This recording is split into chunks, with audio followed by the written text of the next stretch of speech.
اول شاہ بنارسی آ گیا۔ نولکھی کی ابتر حالت دیکھ کر اس کی پیشانی شکنوں سے بھر گئی تھی۔ جگنو، دیوا اور پھولوتی کسی نے اسے کوئی بات نہیں کی۔ بنارسی نے ان سے نولکھی کی خیریت پوچھی۔ وہ دم سادے کھڑا رہا، پھر آہستگی سے بولا کہ سول اسپتال میں وہ ایک ڈاکٹر سے بات کر کے آیا ہے۔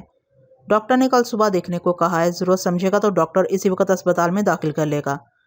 بنارسی کے کہنے کے مطابق ڈاکٹر نے اسے اجازت دی تھی کہ اس دوران طبیعت زیادہ خراب ہو تو اسے گھر بلا لیا جائے۔ بنارسی نے کہا، اس کے خیال میں نولکھی اسپتال جانے کے قابل نظر نہیں آتی، مناسب یہی ہے کہ ڈاکٹر کو بلا لیا جائے۔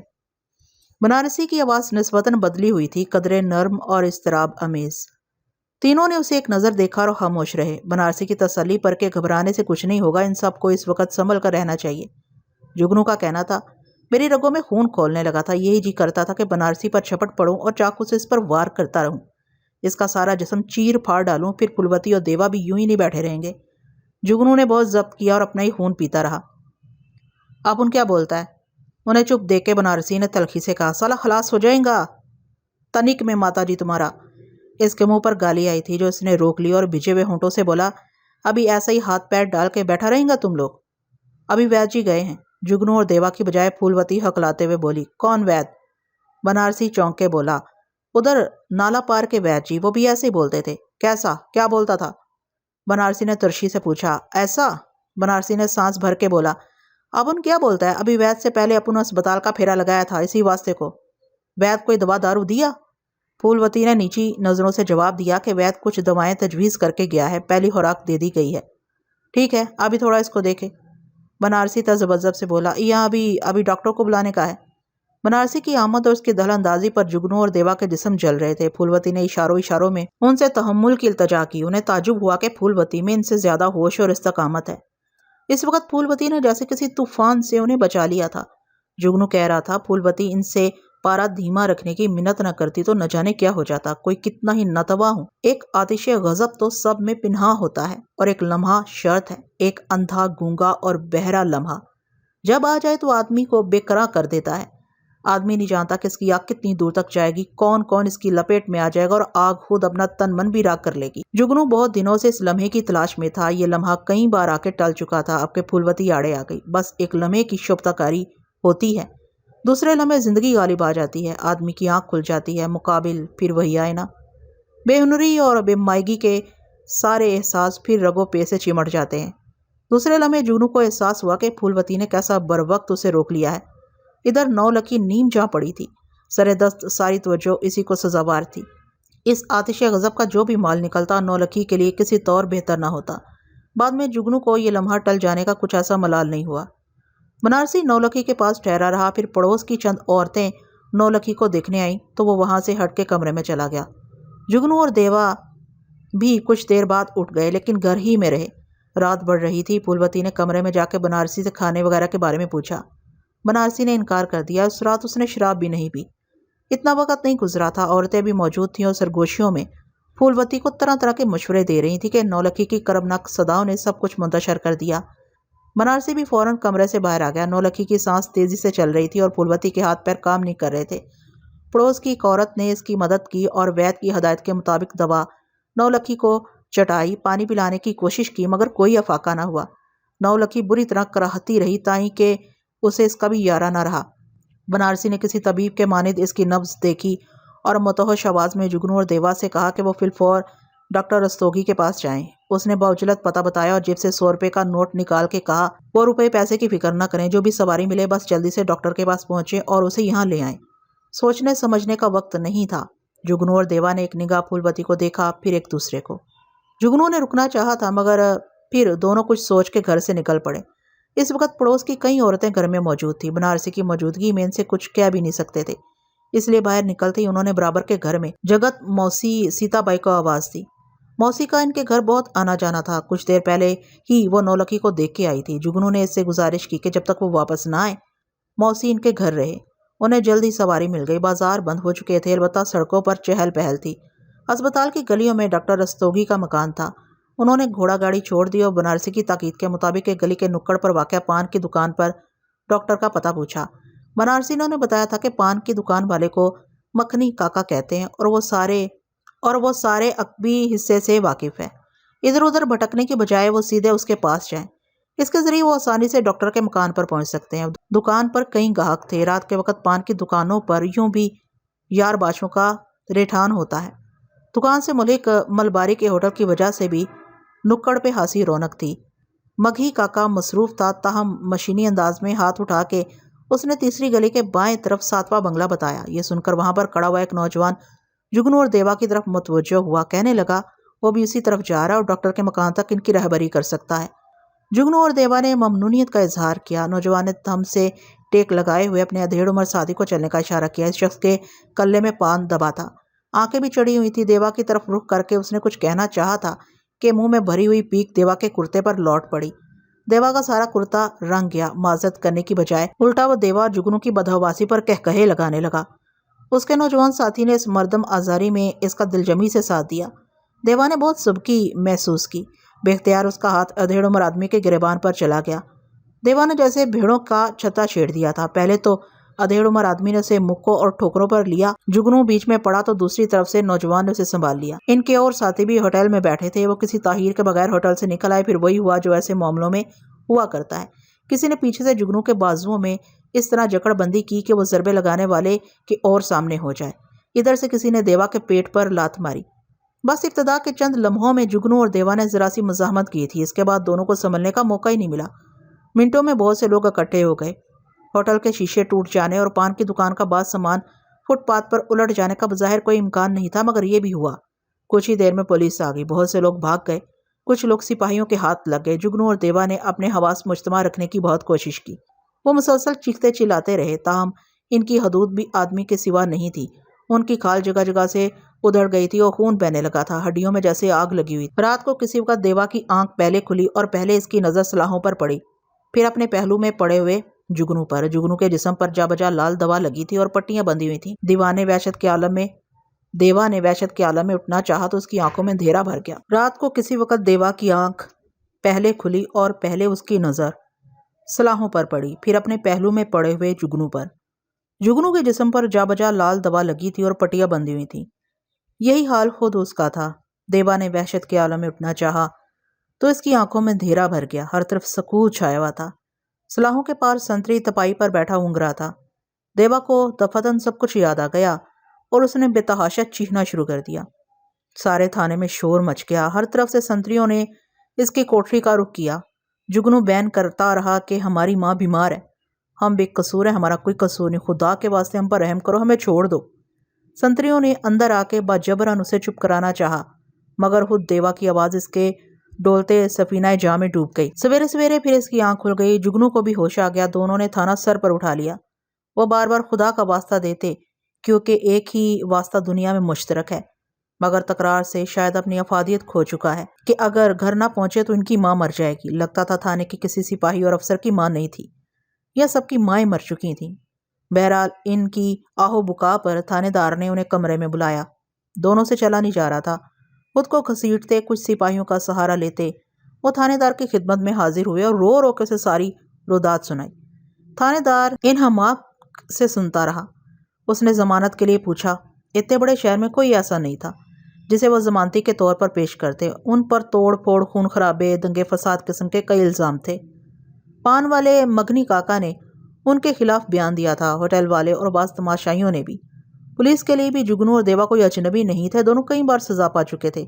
ضمانتی کے لیے انہوں نے بنارسی کا نام نہیں لیا، اس لیے کہ ذہنی فشار میں ذرا دیر سے صحیح تم سارا ماجرا ان کی سمجھ میں آ گیا تھا۔ یہ جان کر ان پر کیا کچھ گزری ہوگی جگنو کو بتانے کی ضرورت نہیں تھی۔ جگنو نے مجھے نہیں بتایا، بس اتنا کہا کہ وہ بلک بلک کر روتے اور دیواروں سے سر پھوڑتے تھے۔ انہوں نے تھانے دار سے درخواست کی تھی کہ کم از کم ان کے گھر اطلاع کرا دی جائے کہ ان پر کیا افتاد پڑی ہے اور وہ کیوں واپس گھر نہیں پہنچ سکے۔ شام تک وہ بار بار سنتریوں سے پوچھتے رہے۔ ہر بار انہیں خاموش رہنے کا حکم دیا گیا اور ایک ہی جواب دیا جاتا کہ آدمی بھیج دیا گیا ہے۔ سب نے جیسے انہیں پاگل سمجھا ہوا تھا، کسی نے بھی ان سے ہمدردی نہیں کی، ایک سپاہی برج بابو کے سوا۔ برج بابو نے ان سے وعدہ کیا کہ رات ڈیوٹی ختم کر کے وہ ان کے گھر کی طرف جائے گا اور خیریت معلوم کر کے آئے گا۔ رات بھر وہ زخموں کی تکلیف میں فرش پر لوٹتے رہے۔ آدمی کا ظاہر تو اس کا اشیر بھی نہیں، سارا کچھ تو آدمی اپنے اندر ہے۔ بیرونی زخم اتنے شدید نہیں تھے جتنے ان کے اندر۔ ان کی روحیں ایک عذاب سے دوچار تھیں۔ انہیں رات ہی کو کسی وقت برج بابو کی واپسی کی توقع تھی۔ برج بابو اس پر ٹھیک اپنی ڈیوٹی کے وقت آیا اور اس نے انہیں صبر و شکر کی تلقین کی اور کہا کہ سب اوپر والے کی مرضی پر ہے۔ جگنو اور دیوا کے دل بری طرح دھڑک رہے تھے، وہ آگے کچھ سننا نہیں چاہتے تھے، مگر برج بابو نے انہیں بتایا کہ پرسوں رات جب وہ گھر سے نکلے تھے، اسی رات کے آخری پہر نولکھی چل بسی۔ جس وقت برج بابو ان کے گھر پہنچا، دروازے کے باہر گلی میں 8-10 افراد موجود تھے۔ وہ نولکھی کی آخری رسمیں ادا کر کے آئے تھے۔ اندر سے عورتوں کی آوازیں بھی آ رہی تھی۔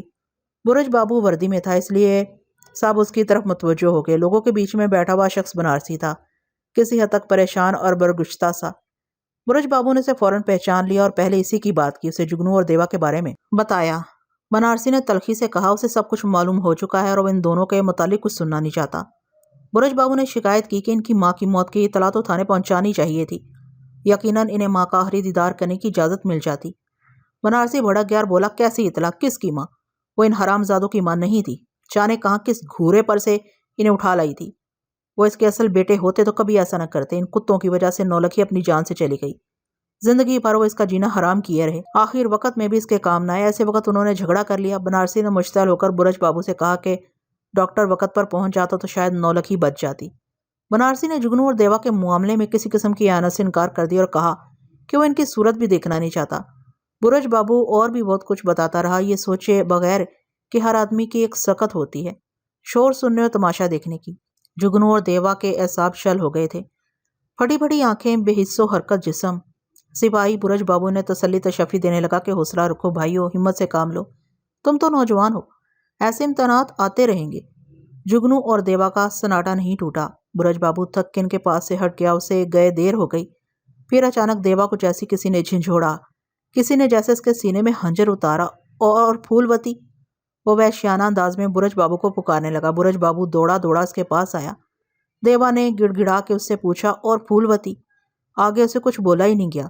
برج بابو نے مایوسی سے سر ہلایا کہ اسے گھر کے اندر کا حال معلوم نہیں۔ اسی روز انہیں مجسٹریٹ کے سامنے پیش کر دیا گیا۔ جگنو اور دیوا نے ہاتھ جوڑ کے اپنی رداعت سنانے کی کوشش کی، مگر پولیس کی رپورٹ ان کے سچ سے زیادہ مدلل تھی۔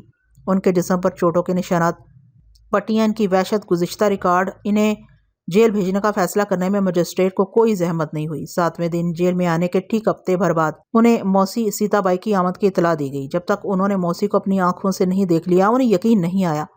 بہت سے دکھ آدمی کو خود اپنے خیال و خواب دیتے ہیں۔ ایک لہجے کے لیے جگنو اور دیوا کو گمان ہوا کہ موسی کے ساتھ کہیں پھولوتی نہ ہو۔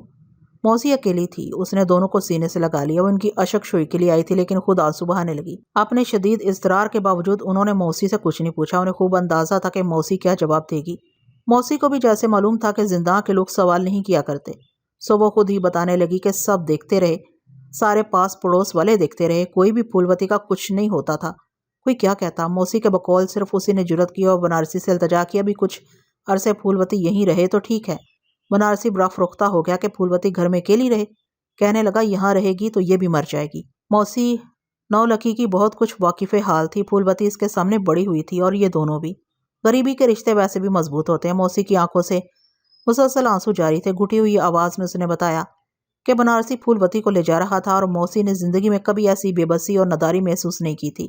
پھولوتی کو دیکھا نہیں جاتا تھا، دل کٹا کٹا جاتا تھا۔ ماں کے جانے کے وقت سے اسے چپ لگی ہوئی تھی، کوئی تسلی دیتا تو اسے تکتی رہتی۔ اس طرح سے بنارسی مستقلاً گھر میں رہا، پھولوتی کا سایہ بنا ہوا۔ موسی کہتی تھی کہ اس کا بس چلتا تو وہ اسی رات پھولوتی کو کہیں چھپا دیتی۔ جب مرد نولکھی کو جلانے گئے تھے، اس وقت وہ پھولوتی کو کہیں لے جا سکتی تھی، مگر کہاں؟ اس کے بازو بہت کمزور تھے۔ موسی نے پڑوس کے کریم بھائی سے مشورہ کیا۔ کریم بھائی ہمت کا آدمی تھا اور خدا ترس بھی۔ کہنے لگا، موسی یہ بڑا کام ہے۔ نولکھی نے سارے میں خود مشہور کر رکھا تھا کہ پھولوتی بنارسی سے ہے۔ سچ اور جھوٹ خدا بہتر جانتا ہے، بعض سچ بہت برے ہوتے ہیں۔ اگر یہ جھوٹ بھی تھا تو اپنی امان کے لیے نولکھی کو کچھ نہ کچھ تو کہنا تھا۔ کریم بھائی آہ بھر کے رہ گیا۔ موسی کی عقل میں نہیں آتا تھا کہ کیا کرے۔ کبھی جی میں آتا کہ پھولوتی کی شکل ہی بگاڑ دے۔ کتنے بد نصیب ہیں وہ جنہیں اپنی خوبیاں راس نہیں آتی۔ نولکھی نے اپنی گل رنگی کی سزا پائی تھی، اب پھولوتی کو بھی یہی سزا مل رہی تھی۔ موسی میں حوصلہ نہیں ہوا تھا کہ وہ پھولوتی کے گلستان چہرے پر انگارے پھینکتے۔ اس دن سب بار بار جگنو اور دیوا کو پوچھتے اور چپ ہو جاتے۔ ایسے وقت میں جگنو اور دیوا کا روپوش ہو جانا سب کے لیے تعجب انگیز تھا۔ لیکن دیواروں کے خوف میں آدمی جو کچھ دوسروں سے نہیں کہہ پاتا، خود سے تو کہہ سکتا ہے۔ اسے کہہ کے جی ہلکا کر لیتا ہے۔ ہر ایک سمجھ رہا تھا کہ کیا کچھ ممکن ہے۔ بعد میں جگنو اور دیوا کی تھانے میں موجودگی کی اطلاع ملی تو بہت سو کو قرار آ گیا کہ کہیں سے ان کی خبر تو آئی۔ غریب آدمی کو اپنے آپ ہی سے فرصت نہیں ملتی، اپنے آزار سے دوسرے کے پھڈے میں کیا ٹانگ اڑائے۔ سب نے خود کو ملامت کی اور کام پر نکل گئے کہ مدتوں سے ان کا یہی معمول تھا۔ موسی کے کہنے کے مطابق آخری رات وہ نولکھی کے سرہانے موجود تھی۔ نولکھی نے وہ رات بہت کرب میں گزاری۔ جب بھی اسے ہوش آتا لگتا کہ وہ کچھ کہنا چاہتی ہے، مگر بیچاری جگنو دیوا اور پھولوتی کو پکار کر رہ جاتی۔ موسی بتا رہی تھی کہ دم ٹوٹتے وقت نولکھی کی ویران آنکھیں چاروں طرف منڈا رہی تھی، پھر دروازے کی طرف جا کے ایسے ٹھہری۔ موسی ہچکیوں سے رونے لگی۔ وہ اپنی رو میں جانے کیا کچھ کہہ گئی۔ جگنو اور دیوا نے دخل نہیں دیا کیونکہ یہ سب ان کے لیے ایسا نیا نہیں تھا۔ تھانے سے جیل تک شب و روز وہ یہی سنتے اور دیکھتے رہے تھے۔ موسی تو بس دہرا رہی تھی۔ ان کے سکوت سے وہ ٹھٹک سی گئی اور دونوں کی بلائیں لے کر بولی، نولکھی مر گئی ہے، لیکن اس کی بہن سیتا بائی تمہاری موسی ابھی زندہ ہے۔ کاش خدا اسے کسی قابل کرتا تو یہ نوبت ہی نہ آتی۔ اس کا دل جتنا بڑا ہے اتنی ہی یہ بے دست و پا ہے، کسی کے کام نہیں آ سکتی، اپنے بچوں کے کام نہیں آ سکتی۔ کہنے لگی کہ وہ مایوس نہ ہو، خدا نے چاہا تو پھولوتی سکھ سے ہوگی۔ ذرا سوچو کہ بنارسی نہ لے جاتا تو اسے کون لے جاتا؟ کیا عجب خدا بنارسی ہی کے دل میں نرمی ڈال دے۔ صبح شام وہ یہی دعا کرتی ہے۔ آخر پھولوتی سے اس کا کیا تعلق ہے؟ نولکھی کی آنکھیں بند ہو جانے کے بعد پھولوتی سے اس کا رویہ بہت مریبانہ تھا۔ موسی نے کہا کہ جاتے وقت بنارسی گھر کی چابیاں بھی دے گیا ہے کہ چند دنوں تک موسی ہی گھر کی رکھوالی کرے۔ موسی نے دبے لہجے میں سے پوچھا کہ اگر وہ پھولوتی سے ملنا چاہے تو کہاں جائے؟ بنارسی نے کہا کہ ابھی وہ کوئی ٹھکانہ نہیں بتا سکتا، اس نے وعدہ کیا تھا کہ 1-2 دن میں وہ خود پھولوتی کو لے کر یہاں آ جائے گا۔ موسی نے اسے زیادہ جرا نہیں کی۔ بنارسی سے اتنی بات بھی موسی نے زندگی میں پہلی بار کی تھی۔ کہنے لگی، آج چوتھا دن ہے بنارسی نہیں آیا، ممکن ہے آج شام یا کل سپاہی آ کے موسی کو نہ اٹھاتے تو وہ شام تک بیٹھی رہتی۔ جاتے جاتے موسی نے کہا کہ جب بھی موقع ملا وہ جگنو اور دیوا کے پاس آتی رہے گی، انہیں کسی چیز کی ضرورت ہو تو بتائیں۔ جگنو اور دیوا کون سی چیز طلب کرتے؟ موسی چلی گئی التجا کر کے اور حکم دے کر کہ جیل سے چھوٹ کے وہ سیدھے اس کے پاس آئیں گے، کہیں اور نہیں جائیں گے، کسی طرف بھی نہیں، اور کوئی ایسا کام نہیں کریں گے جس سے نولکھی کی روح کو تکلیف پہنچے اور پھولوتی ان سے اور دور ہو جائے۔ موسی دوبارہ نہیں آئی۔ جیل میں جگنو اور دیوا کے پاس اس کے جانے کی خبر چھپی نہ رہ سکی۔ موسی کی دوبارہ آمد شاید اسی لیے ممکن نہیں ہوئی۔ تاہم جگنو اور دیوا کی قید و بند میں 2.5 مہینے سے کچھ اوپر ہوئے تھے کہ ایک وکیل کی کوششوں سے انہیں رہائی مل گئی۔ دونوں کے لیے یہ ناقابل یقین سی بات تھی۔ ان کے اصرار پر بمشکل وکیل نے بتایا کہ اس کے ایک دوست کے ہاں گھریلو کام کرنے والی سیتا بائی نامی عورت اس کے گھر آئی تھی۔ سیتا بائی کے پاس بہت کم روپے تھے۔ اس نے باقی رقم ادھار کرنے کی درخواست کی اور نہایت دل سوزی سے سارا واقعہ سنایا۔ وکیل نے روپے اسے لوٹا دی اور اطمینان دلایا کہ وہ ایک کوشش کر کے دیکھتا ہے۔ سیتا بائی بہت خوفزدہ تھی، کسی کو خبر نہ ہو جائے کہ اس نے وکیل سے رابطہ قائم کیا ہے۔ وکیل نے جگنو اور دیوا کو صلاح دی کہ جو کچھ ہو چکا ہے وہ اسے بھولنے کی کوشش کریں، اسی میں ان کی بہتری ہے۔ سمجھ لیں کہ وہ نئے آدمی ہیں، زندہ سے دوسرا جنم لے کے نکل رہے ہیں۔ جگنو اور دیوا نے سر جھکا لیا۔ انہوں نے وکیل صاحب سے نہیں کہا کہ نئے آدمی کے لیے دوسرا جنم بھی لازمی ہے۔ وکیل کی ہدایت اپنی جگہ تھی۔ جگنو اور دیوا بھی اپنے آپ سے بہت کچھ کہتے رہے تھے۔ جیل کے دوران وہ گویا طرح طرح کی مشقیں کرتے رہے تھے، لگام تھامنے، آئینہ دیکھنے اور سانس روکنے کی، اپنا چہرہ چھپانے اور سینہ جلائے رکھنے کی مشق۔ سینے کی آگ ان کے زندہ رہنے کے لیے ضروری تھی، باقی اس آگ کو روشن رکھنے کی تدبیریں تھیں۔ وہ ایک دوسرے کے تربیت کار تھے اور مسلسل ایک دوسرے کو نشاندہی کراتے رہتے تھے، نشاندہی اور یاد دہانی۔ انہیں اندازہ تھا کہ بنارسی کو اتنی جلد ان کی رہائی پسند نہیں آئے گی، البتہ جیل سے نکلنے کے بعد انہیں اتنی مہلت ضرور مل گئی کہ بنارسی ان کے بارے میں کوئی تہمینہ لگا سکے۔ جیل سے وہ سیدھے موسی کے گھر پہنچے۔ موسی انہیں دیکھ کے بے قابو ہو گئی۔ برابر ہی جگنو اور دیوا کا گھر تھا، وہ اس طرف نہیں گئے۔ انہیں معلوم تھا کہ اب اس گھر کے دروازے ان کے لیے نہیں کھلیں گے۔ موسی نے ان کی بڑی خاطر مدارت کی۔ اس نے ان کے لیے نئے کپڑے سلوا کے رکھے تھے، کچھ روپے بھی اس نے ان کی جیبوں میں ڈال دیے اور کہا کہ اس کا گھر بہت چھوٹا ہے لیکن جیسے تیسے گزر بسر کر لیں گے، وہ اب یہیں رہیں۔ ان کے پوچھے بغیر موسی نے یاسیت سے بتایا کہ پھولوتی کو وہ دوبارہ نہیں دیکھ سکی۔ بنارسی ہفتے بھر بعد آیا تھا۔ اس نے موسی سے چابی لی اور مکان کسی کے حوالے کر کے چلا گیا۔ موسی نے پھر جسارت کی اور پھولوتی کے بارے میں لجاجت سے پوچھا کہ کیسی ہے وہ، کیوں نہیں آئی؟ اپنی موسی کو بھول گئی، اسے دیکھنے کو دل بہت بے چین ہے۔ بنارسی نے متصراً جواب دیا کہ پھولوتی کی طبیعت ٹھیک نہیں تھی، اس لیے اسے پونا بھیج دیا گیا ہے، اب وہ واپسی ہی پر موسی سے مل سکے گی۔ جگنو اور دیوا نے خاموشی سے سن لیا۔ بنارسی کا ذکر موسی نے نرمی و احتیاط سے کیا تھا۔ انہوں نے بھی اسی طرح سنا جس طرح موسی نے کہا تھا۔ کپڑے تبدیل کر کے شام کو وہ جھجکتے گھر سے نکلے۔ موسی نے ان سے وضاحت نہیں کی تھی کہ وہ جیل میں دوبارہ ان سے ملنے کیوں نہیں آ سکی۔ یہ بات انہیں پڑوسیوں کی زبانی معلوم ہوئی۔ موسی کے جیل جانے پر 2 اجنبی اسے تنبیہ کرنے آئے تھے کہ وہ اپنی اوقات میں رہے، زیادہ پرپرزے نکالے گی تو جتنے دن رہ گئے ہیں وہ بھی نہیں رہیں گے۔ پڑوسیوں سے انہیں اور بھی کچھ معلوم ہوا پھولوتی کے فسانے۔ آس پاس ہر طرف پھولوتی کے چرچے تھے۔ مثلاً بنارسی نے کسی سیٹھ کے ہاتھ پھولوتی کا سودا کر دیا ہے اور بہت دولت سمیٹی ہے۔ بنارسی نے اسے الگ گھر میں رکھا ہوا ہے اور وہ اسے بیٹی تسلیم کرنے سے انکاری ہے۔ بنارسی نے پھولوتی کو قلب ماہیت کے لیے بمبئی سے باہر بھیج دیا ہے۔ پھولوتی کو بالہانے کی تربیت دی جا رہی ہے۔ پھولوتی اپنے ہوش و حواس میں نہیں ہے، جانے کیسی کیسی باتیں۔ انہیں سن سن کے جگنو اور دیوا کی ہڈیاں چٹکنے لگی تھی۔ جیل کا سارا آموختہ ایک پہر میں منتشر ہوا جاتا تھا۔ وہ کسی کے پاس رکنا نہیں چاہتے تھے۔ وہ لوگ ان کا راستہ روک روک کے یہ کانٹے چبھوتے تھے۔ زندان سے باہر آ کے انہیں احساس ہوا کہ اس ہجوم میں چہرہ چھپانا کتنا مشکل ہے۔ زندان میں صرف وہی تھے، صرف ان کا شور کو انہوں نے کسی بیان پر تبصرہ نہیں کیا تھا، لیکن وہ اپنے آپ سے تو خاموش نہیں رہ سکتے تھے۔ وہ با اجرت وہاں سے گزر گئے اور جگنو نے دیوا کو مشورہ دیا کہ انہیں سیدھے بنارسی کے پاڑے چلنا چاہیے۔ شام ہو رہی تھی۔ ان کی رفتار متوازن تھی، جو حواس و اعصاب کے توازن کے بغیر ممکن نہیں۔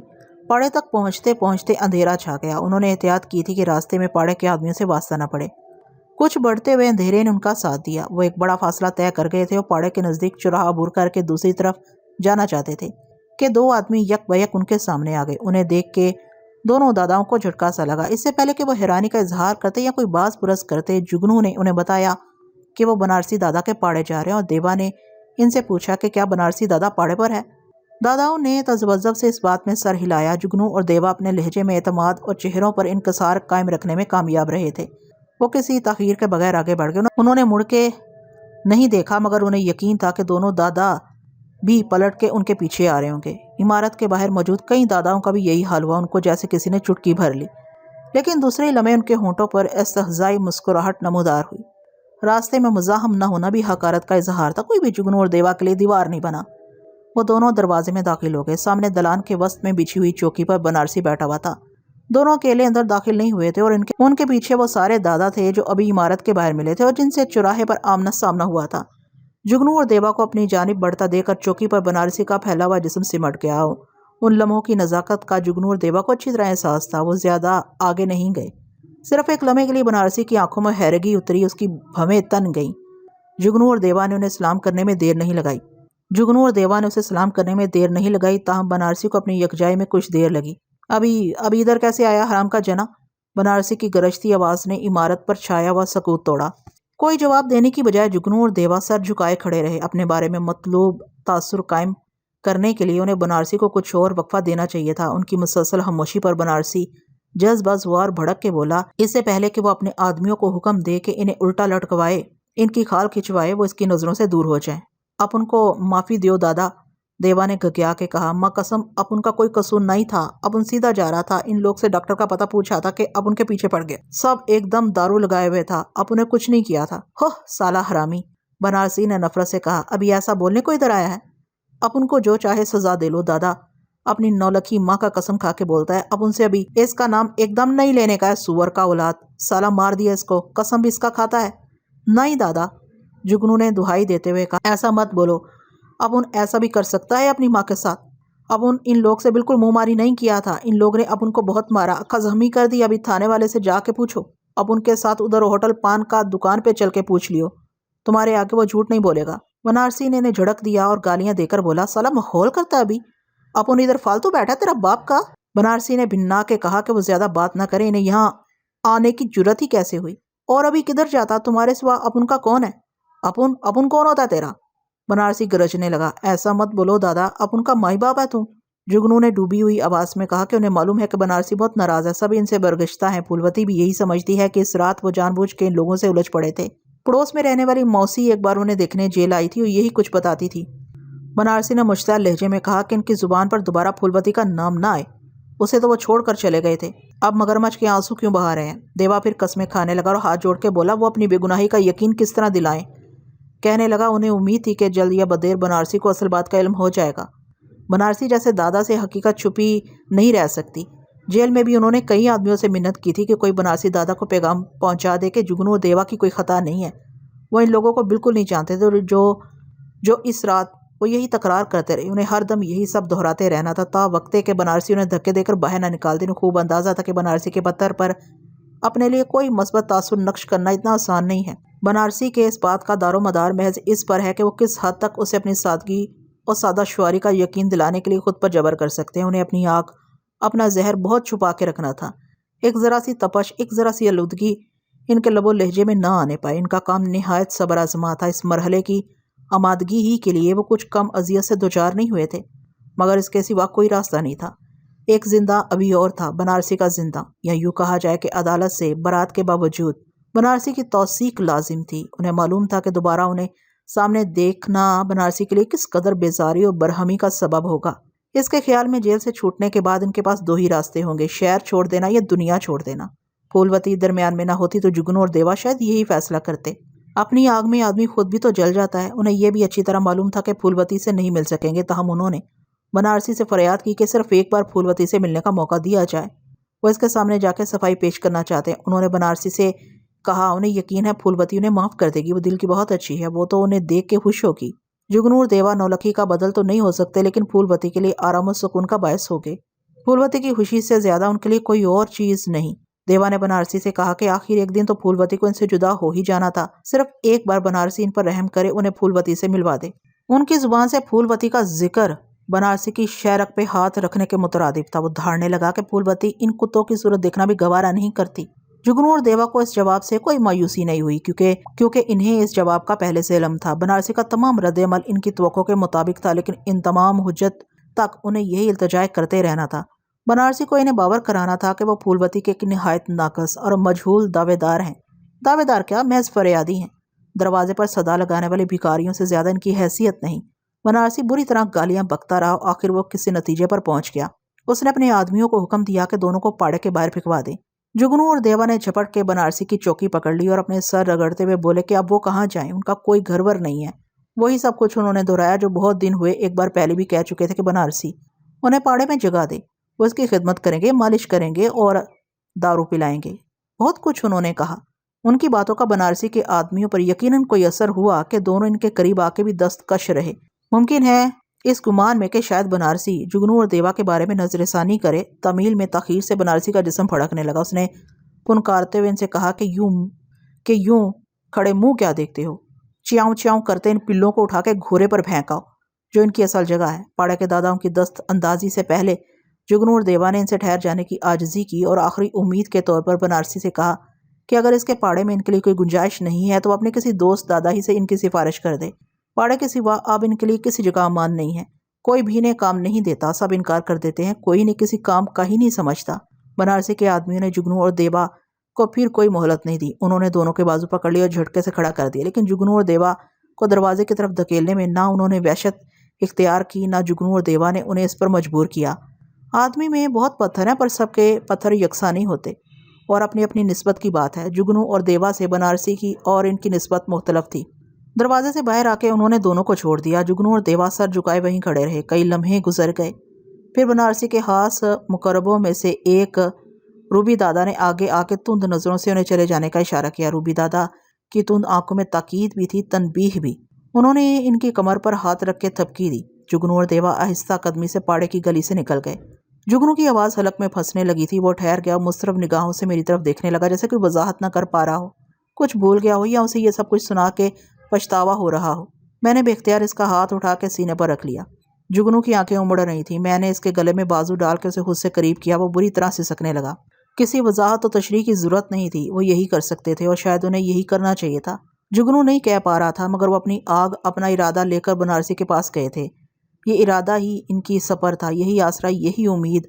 حقارتیں سہنے اور نفرتیں جھیلنے کی قوت۔ انہیں بنارسی کے در سے کچھ ملنے کی توقع نہیں تھی، لیکن وہ بہت کچھ لے کے آئے تھے۔ وہ زندگی لے کے آئے تھے، جو ارادے کی شرط ہے، جس کے بغیر کوئی آگ فروزہ نہیں ہوتی۔ یوں بنارسی کے پاس اپنی آگ، اپنے ارادے کی تجدید کے لیے گئے تھے۔ پھر کیا ذلتیں اور کیسی رسوائیاں! وہ نامراد تو نہیں لوٹے تھے۔ میرے ٹوکنے پر آنسوؤں کے درمیان جگنو نے بتایا کہ وہ واپس موسی کے پاس نہیں گئے، بلکہ پہلے کی طرح مختلف پاڑوں کے چکر لگاتے رہے، چھوٹی موٹی چوریاں کر کے، اسٹیشن پر مزدوری کر کے زندگی نپٹاتے رہے۔ اس دوران کئی بار بنارسی کے آدمیوں سے ان کا سامنا ہوا، لیکن بلکہ وہ دانستہ ان کے سامنے آتے رہے۔ بنارسی کے آدمیوں کا سلوک ان سے کتنا ہی کشیدہ ہو، ایسا معاندانہ نہیں رہا تھا۔ جگنو کے بقول ان میں سے دو ایک نے تو کئی مرتبہ چوری چھپے پیسوں سے مدد کی۔ جگنو اور دیوا نے ہر بار بصر و چشم یہ مدد قبول کی اور اس کے عوض داداؤں کے لیے دعائیں عرضاں کیں کہ دعائیں صحیح کا حق ہیں، اور لوگ کہتے ہیں کہ بھیک اصل میں دعاؤں کا سودا ہے۔ ابھی بہت دنوں تک جگنو اور دیوا کا وظیفہ وہی رہنا چاہیے تھا جس کی مشق انہوں نے بنارسی کے پاڑے پر بنارسی کے سامنے کی تھی۔ پاڑے سے انہیں نکال دینے کے بعد ظاہر ہے بنارسی نے ان کی طرف سے آنکھیں بند نہیں کر لی ہوں گی۔ ہر چند اتنے بے حیثیت لوگوں کی بابت پاڑے کے آدمیوں سے بار بار اضطراب کا اظہار اس کے لیے سبکی کا باعث ہوگا۔